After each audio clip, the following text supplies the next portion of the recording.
Monsoon कहर बरपा रहा है। जानते हैं इन तमाम सवालों का जवाब। शैक्षणिक संस्थानों में आरक्षण का मुद्दा सवाल बड़ा।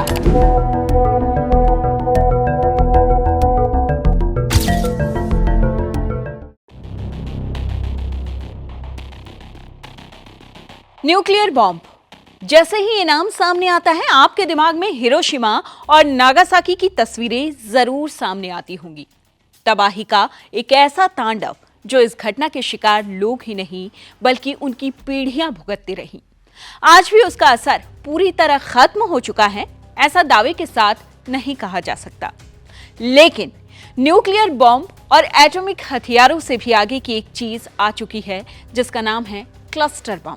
एक ऐसा बम जिसके गिरने पर तबाही आ जाए, जमीन बंजर हो जाए, आबादी की जगह वीराना पसर जाए। रूस यूक्रेन युद्ध में इन बमों के इस्तेमाल का खतरा बढ़ जाने की वजह से इनके बारे में अब जानना बेहद जरूरी हो गया है। तो चलिए जानते हैं कि क्या है ये क्लस्टर बम, दशकों बाद भी कैसे मचा सकता है तबाही, किसने किया दुनिया में इसका सबसे पहले इस्तेमाल और क्यों इसके इस्तेमाल और उत्पादन पर है प्रतिबंध। साथ ही साथ ये भी क्या भारत भी इसे बनाता है। चलिए करते हैं शुरू। सबसे पहले जान लीजिए कि आखिरकार क्लस्टर बम होता क्या है। क्लस्टर का मतलब होता है गुच्छा या किसी चीज का समूह। यह हवा से विमान के जरिए ऊंचाई से गिराए जाते हैं या फिर समंदर से दागे जाते हैं।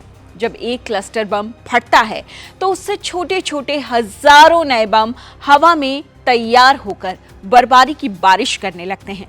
बिल्कुल परमाणु बमों की तर्ज पर इनकी संख्या 1 से हजारों होती जाती है। पलक झपकते ही ये तबाही ला सकते हैं। जहां गिरते हैं पूरा का पूरा इलाका साफ हो जाता है। चलिए आपको बताते हैं कि कैसे दशकों बाद भी ये तबाही मचा सकते हैं।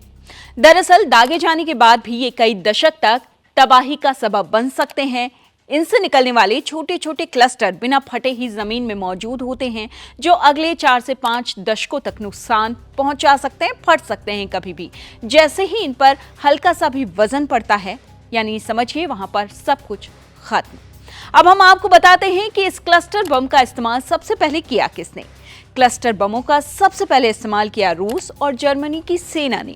दूसरे विश्व युद्ध के दौरान ये दागे गए और दुनिया भर में अब 200 से अधिक जगहों पर ये क्लस्टर बम बनाए जा चुके हैं। अब हम आपको बताते हैं कि क्यों इनके इस्तेमाल और उत्पादन पर प्रतिबंध है। अंतर्राष्ट्रीय संधि के मुताबिक इनको बनाने, स्टोर करने, खरीदने और बेचने समेत तमाम प्रतिबंध लगाए गए हैं, लेकिन इस एग्रीमेंट पर सिर्फ 112 देशों ने साइन किया है। 2010 से ये लागू है, लेकिन चीन, अमेरिका, रूस, Israel, Iraq, Vietnam, Afghanistan, Pakistan जैसे देश इस संधि का हिस्सा नहीं हैं। इस लिस्ट में भारत भी शामिल है।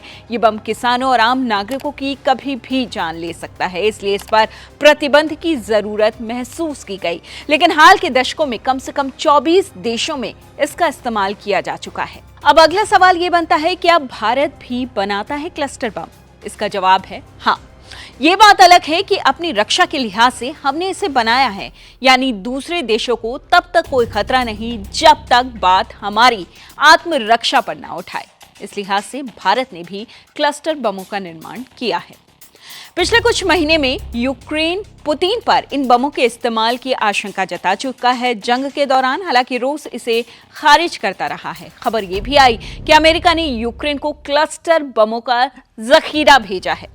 आरोपों के बीच अगर दोनों में से कोई भी देश इसका इस्तेमाल करता है तो आप समझ ही सकते हैं कि तबाही किस बड़े पैमाने पर हो सकती है। ये वीडियो आपको कैसा लगा हमें कमेंट के जरिए जरूर बताइए। इस तरह की तमाम खबरों को देखते रहने के लिए लाइक कीजिए, शेयर कीजिए, सब्सक्राइब कीजिए इंडिया टीवी को।